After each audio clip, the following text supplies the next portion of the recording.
नमस्कार दोस्तों, मैं आप लोग के बीच ये वीडियो लेकर आया हूँ जो उत्तर प्रदेश सरकार 5000 सरकारी स्कूलों को बंद कर रही है प्राइमरी के।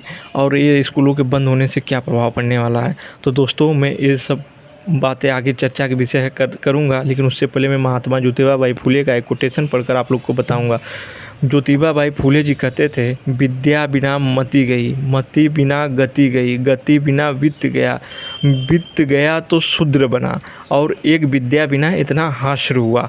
तो बताइए दोस्तों, एक विद्या का जब इतना बड़ा प्रभाव पड़ता है और उस समय जब आधुनिकता के समय में कोई मिसाइल बना रहा है, कोई टेक्नोलॉजी को और बढ़ा रहा है, तो कोई जो कि मार्स में जाकर खोज कर रहा है, तो कोई जो कि नई नई चीज़ों को ला रहा है, और इस समय हमारे उत्तर प्रदेश सरकार जो है प्राइमरी स्कूलों को बंद कर रही है।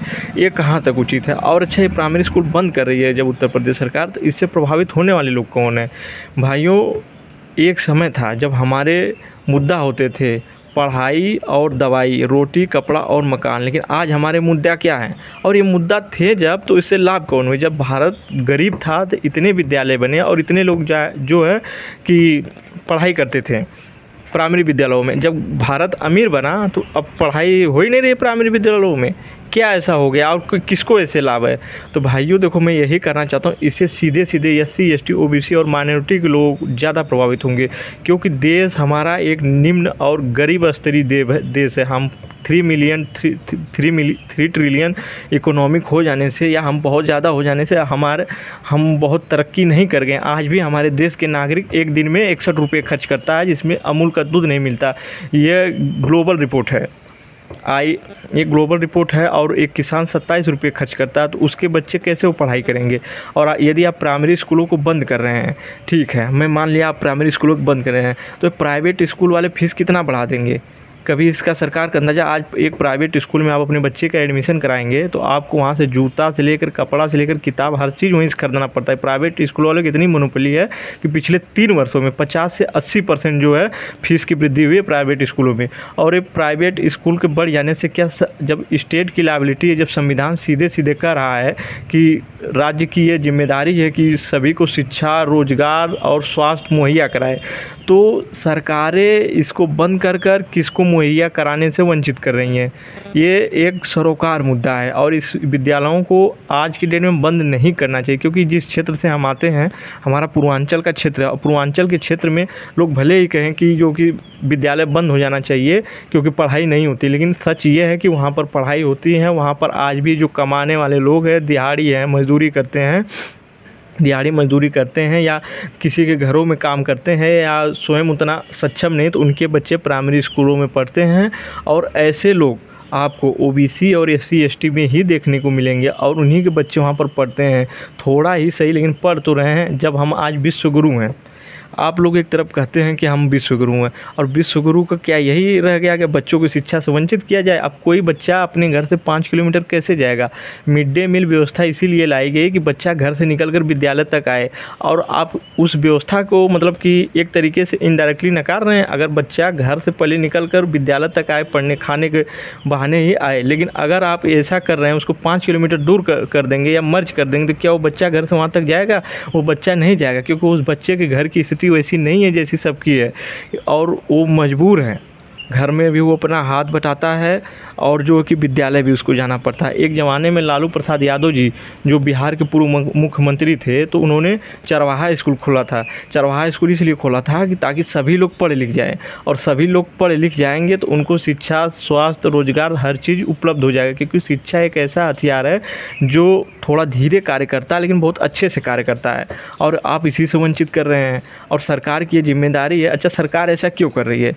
सरकार इसलिए कर रही है कि जब आप पढ़ जाएंगे, लिख जाएंगे, तो आप उनसे सवाल करेंगे, और आप नौकरी रोजगार के लिए सरकार से लड़ेंगे। और सरकार को क्या चाहिए?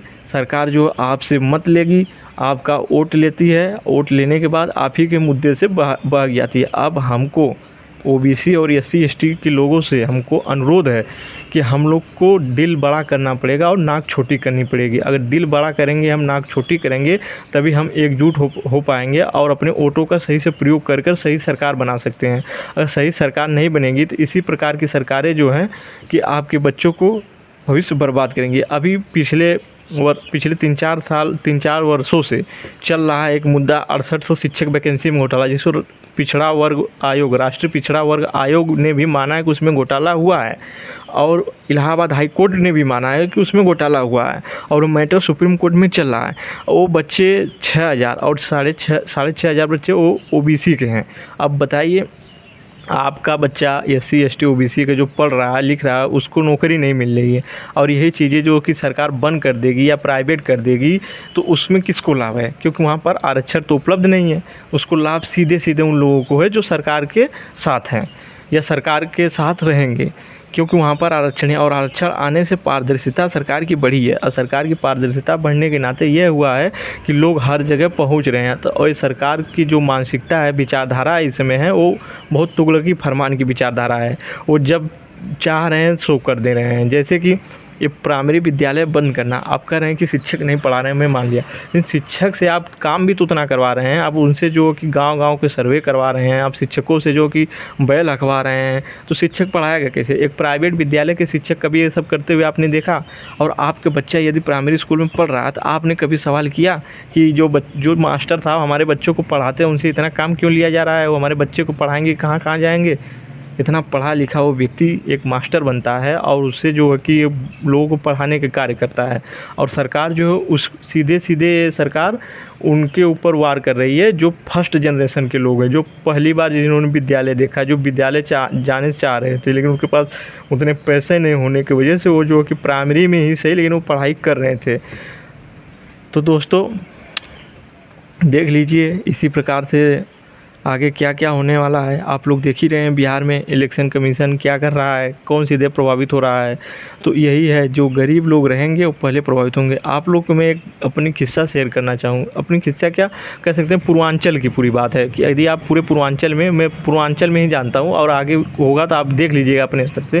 पूर्वांचल में एक जाति है, उसको आप निगेटिव सेंस में न लीजिएगा, मुसहर जाति है, और उन लोग का कार्य यह है कि उनके पास उतना रोज़गार उपलब्ध नहीं है। वो खेती बाड़ी करते हैं, खेती के कार्यों में लगे रहते हैं, और उनके पास खुद की ज़मीन भी नहीं है, वो दूसरे की ज़मीनों पर खेती करते हैं, या ईंट भट्ठा जो होता है वहाँ पर जाकर मजदूरी करते हैं। ईंट भट्ठा पे भट्ठे के ईंट पे रहते हैं और ईंट का काम करते हैं। और उनसे कभी आपको अगर हमारी बात सही न लगे, कि आपको लगे कि स्कूल बंद कर देना चाहिए, तो कभी जाइएगा आप और सर्वे कीजिएगा उनके गांव में कितने लोग, उनके जाति के कितने लोग पढ़ते हैं, या उन लोग क्या कर रहे हैं, कई पीढ़ी से कौन से कार्य कर रहे हैं।